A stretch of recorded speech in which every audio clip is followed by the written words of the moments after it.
I'm Karen عطية, and I'm the Global Opinions Editor for The Washington Post, and I was Jamal Khashoggi's editor.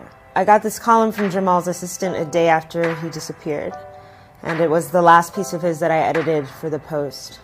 We felt that releasing it after his death would remind the world of his commitment and passion for freedom in the Arab world and the greater world as well. I'm so grateful for our time together at The Washington Post.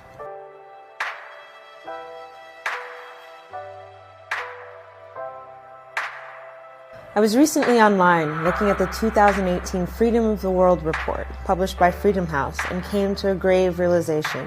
There's only one country in the Arab world that has been classified as free. A state-run narrative dominates the public psyche, and while many do not believe it, a large majority of the population falls victim to this false narrative. The Arab world was ripe with hope during the spring of 2011. They expected to be emancipated from the hegemony of their governments. These expectations were quickly shattered. My dear friend, the prominent Saudi writer Saleh al-Shehi wrote one of the most famous columns ever published in the Saudi press. He unfortunately is now serving an unwarranted 5-year prison sentence. The Egyptian government's seizure of the entire print run of a newspaper, Al-Masri al-Yawm, did not enrage or provoke a reaction from colleagues. These actions no longer carry the consequence of a backlash from the international community. Instead, these actions may trigger condemnation quickly, followed by silence.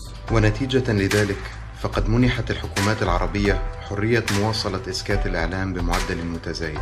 كان هناك زمن اعتقد فيه الصحفيون أن الإنترنت سيحرر المعلومات من الرقابة والسيطرة المرتبطين بوسائل الإعلام المطبوعة. But these governments, whose very existence relies on the control of information, have aggressively blocked the internet. They have also arrested local reporters and pressured advertisers to harm the revenues of specific publications. There are a few oases that continue to embody the spirit of the Arab Spring. My publication, The Post, has taken the initiative to translate many of my pieces and publish them in Arabic. For that, I'm grateful. The Arab world needs a modern version of the old transnational media so citizens can be informed about global events. More important, we need to provide a platform for Arab voices. We suffer from poverty, mismanagement, and poor education. إن إنشاء منتدى دولي مستقل ومعزول عن تأثير الحكومات القومية التي تنشر الكراهية من خلال الدعاية سيمكن الناس العاديون في العالم العربي من معالجة المشاكل البنيوية التي تواجهها مجتمعاتهم. We stand with journalists worldwide calling for truth and accountability for Jamal Khashoggi. Freedom of expression should never, ever be silenced.